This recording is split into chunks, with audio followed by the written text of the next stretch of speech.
Moi, ce qui compte le plus pour moi, c'est l'espérance. Quand on garde l'espérance, il nous reste quelque chose. Et quand on n'a plus d'espoir, ça c'est grave. Ça c'est plus grave. Je prends souvent plaisir à partager avec mes amis étrangers les proverbes haïtiens. Vous parlez d'espoir. En Haïti, on dit, créole parlant, je vais vous traduire mot pour mot, tout temps tête pour couper, espérer des chapeaux, depuis la vie, il y a l'espoir.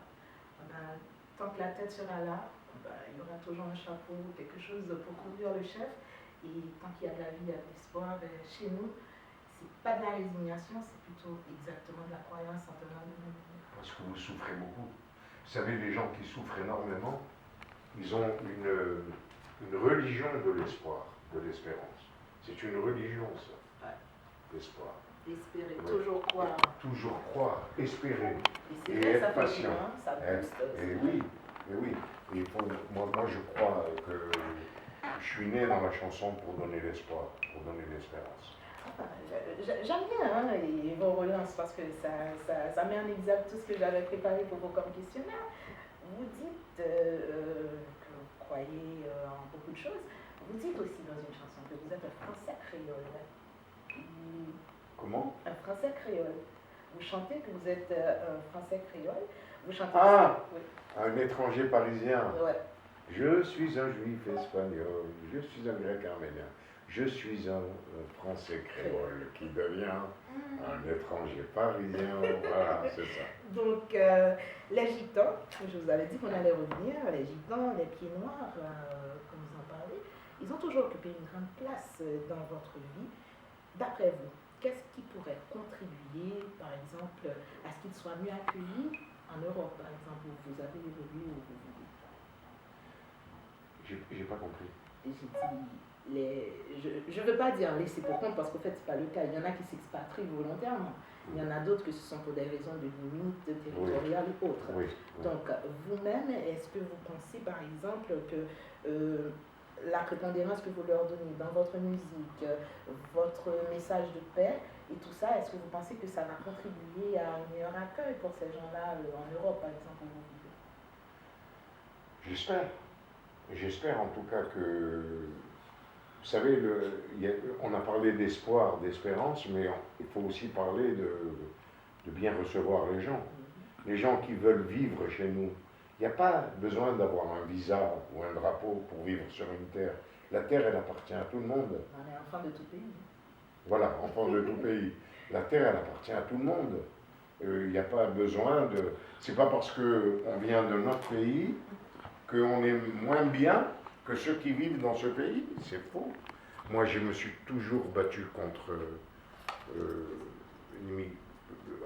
pour l'immigration, pour vivre en paix avec les gens qui veulent vivre chez nous. Je ne dis pas on est envahi, au contraire, qu'on soit envahi d'amour, oui. Envahi d'amour, j'aime bien ça. Ouais. On n'en a jamais trop. C'est pas utilisé avec modération. L'amour, on n'en est jamais mort. Non, au contraire. Au contraire. Enrico Macias, quels sont vos liens réels avec la France?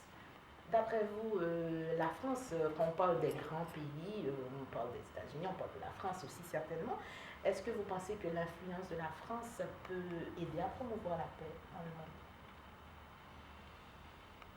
Je pense qu'il y a des gens en France qui veulent contribuer pour la paix. Je suis certain. Je ne suis pas le seul à vouloir la paix. Je suis sûr qu'il y a des hommes politiques, d'autres artistes qui contribuent à la paix dans le monde, bien sûr. Bien sûr. Je pense que la France a son mot à dire aussi pour la paix dans le monde, bien sûr.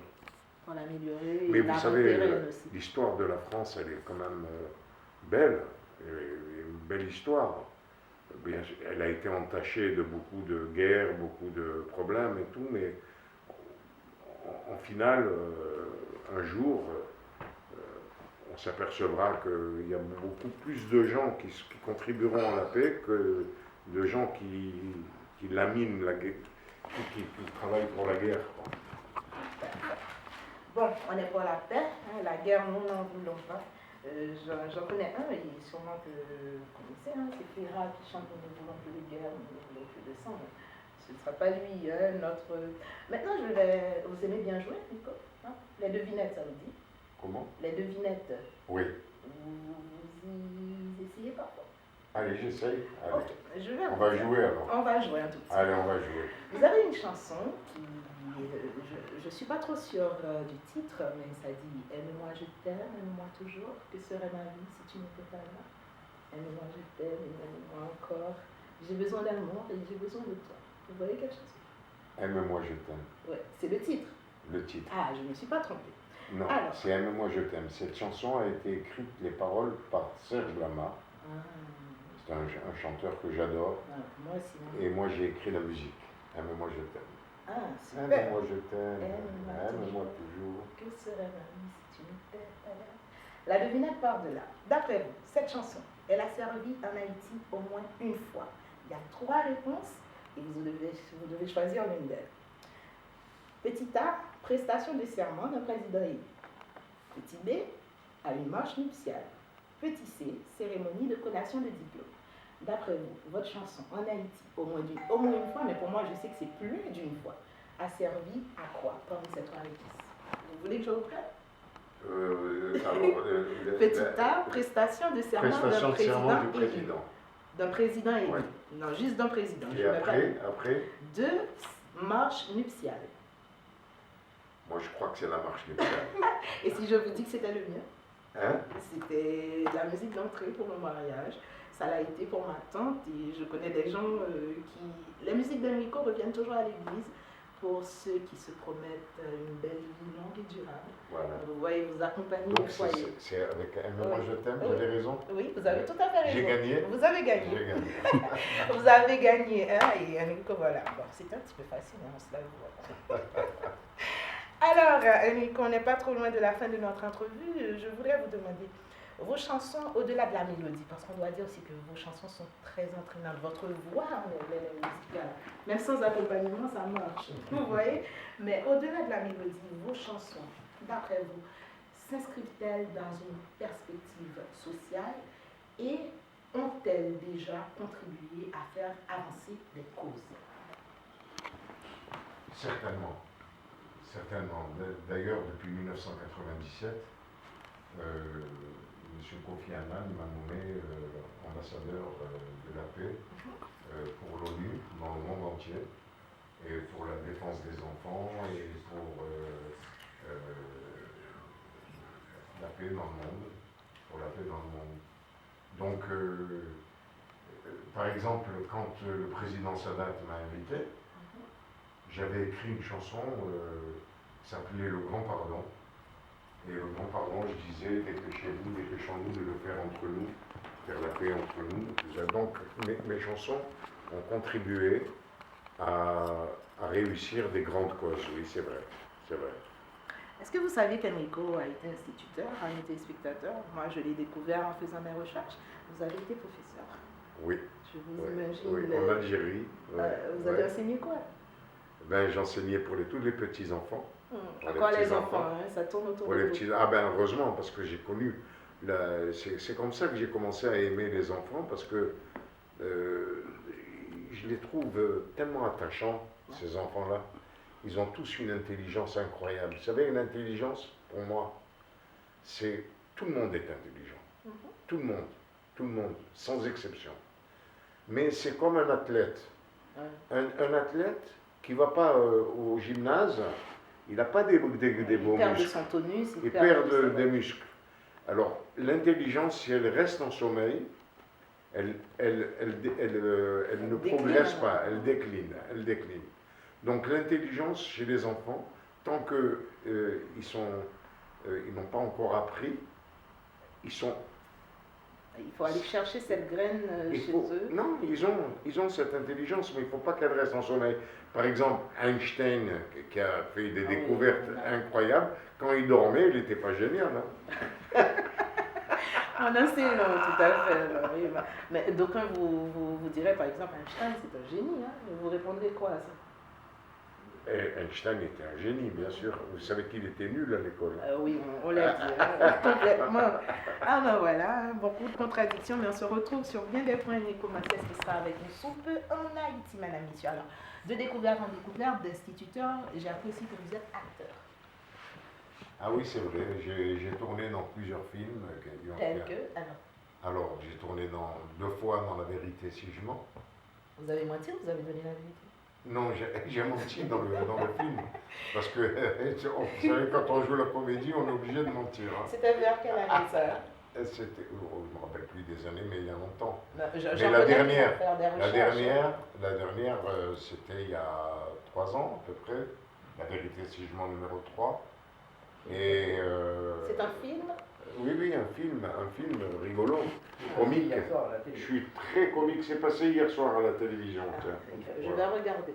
La Vérité si je mens, il n'a pas menti, c'était juste pour et le Bienvenue film. À bord aussi, j'ai tourné, Bienvenue à bord avec Gérard Darmon, Valérie Lemercier. Donc vous continuez aussi votre carrière d'artiste, alors d'acteur parallèlement à votre carrière de chanteur, jusqu'à présent? Oui, parce que j'adore faire jouer la comédie. Pour moi, c'est une distraction par rapport à la chanson, mais j'aime les deux, mais j'adore jouer la comédie. Voilà, Enrico Macias a eu, est-ce que je peux le dire, je crois, il ne m'en voudra pas. Je l'ai lu dans mes recherches, l'amour de sa vie, c'était Suzy. Et Enrico Macias aujourd'hui est grand-père de combien d'enfants? Je voudrais dire un mot sur Suzy, parce qu'elle me manque énormément. Je sais que vous tenez beaucoup à elle. Hein. Et grâce à elle, alors qu'elle était très malade, elle n'avait pas le droit d'avoir des enfants. Elle m'a fait quand même des enfants qui m'ont permis d'être grand-père. Parce que c'est la plus grande joie d'un homme, c'est d'être grand-père. Plus que d'être papa. Mais cette grossesse lui a causé... Alors, je voudrais quand même rendre hommage à ma femme qui est partie maintenant depuis 6 ans. Et elle me manque énormément, mais ce qui me console le plus, c'est qu'elle a tellement souffert dans ce monde que là où elle est maintenant, elle est mieux que quand elle était avec moi. C'est moi qui souffre le plus de ne plus être avec elle. Et je pense qu'elle est tout le temps près de moi, qu'elle me protège. Voilà. Et vos petits-enfants dans tout ça, comment vous vivez votre vie de grand-père? Alors là, je suis le grand-père plus que gâteau. Aïe, aïe, aïe. Plus que gâteau. Papy gâteau, papy, c'est... On a une idée, hein, avoir un grand-père comme Enrico, ça doit être du gâteau, effectivement. Ah non, mais je les adore. C'est super. Perspective d'avenir? D'abord, on va tourner en Haïti. Ah oui, certainement. Hein? C'est la plus proche, on est heureux de le savoir. Hein? Oui. Vous voyez, en tête de liste, oui, ça commence on est comme là. ça, 2015. 2015 pour Enrico commence avec Haïti. Avec Haïti. Avenir, pas d'autres albums, voilà. des concerts. Les États-Unis aussi. Perspective d'avenir, un nouvel album que je suis en train de préparer avec mon fils Jean-Claude. Votre fils chante aussi? Non, mon fils est producteur et il réalise mes chansons, mes disques. Alors, voilà. Vous avez promis une prochaine visite pour Haïti d'ici 2015. Alors, je me dois de faire cette précision pour nos chers compatriotes qui vous regardent présentement. On vous attendait pour le mois de décembre. Vous pouvez nous dire pourquoi vous ne serez pas là? Papa Noël ne viendra pas. On sait aussi que vous chantez si bien Noël. Hein? Si j'étais le Père Noël, Noël à Jérusalem, c'est une chanson qui revient à toutes les époques de Noël. Mais je la chanterai quand même, hein, au mois d'avril. Hein. On dirait que ce sera un poisson d'avril, rassurez-nous tout de suite. Ça ne sera pas un poisson d'avril. D'abord parce que je ne viens pas le 1er avril. Ah oui. C'est quand le 7, non? Mais avant, j'ai des ateliers, des rendez-vous, des conférences et tout ça. Je vais vous donner le programme. Voilà, c'est la télé-réalité, donc ne vous inquiétez pas. Voilà, allez. Alors donc, le 6 avril, je m'envole pour Port-au-Prince. Le 7, je m'envole pour Port-au-Prince, le 7. Le 8, j'ai un atelier à 14h. Et ça, ce sera avec l'ONU, À 17h, j'ai encore un autre atelier. À 19h, un autre atelier. 20h, je vais être mort de fatigue. Hein. Mais ça fait rien. Vous pourrez vous reposer sur votre plage. Le 9, j'ai encore un autre atelier pour l'ONU. Le 10, j'ai un concert à Port-au-Prince.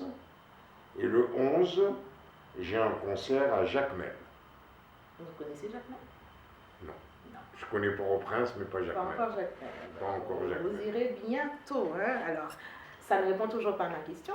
Pourquoi vous ne serez pas là en décembre? Le Père Noël n'est pas venu. Ben parce que d'abord, il y a eu une confusion dans les dates avec les musiciens et tout ça. Ils n'étaient pas libres. Moi-même, j'avais des missions à remplir avec l'ONU. J'étais vraiment pas libre, j'étais très mal informé, pas par votre organisation, par mon organisation à moi. Et finalement, on a décidé de le faire au mois d'avril. Et cette fois-ci, si Dieu veut, je serai là. Vous promettez? Je promets, si Dieu me prête vie, je serai là. Elle sera encore longue, votre vie. Vous avez tant à donner hein, à la terre tout entière. Merci. C'est aussi la fin de notre entrevue. Un petit mot pour Haïti.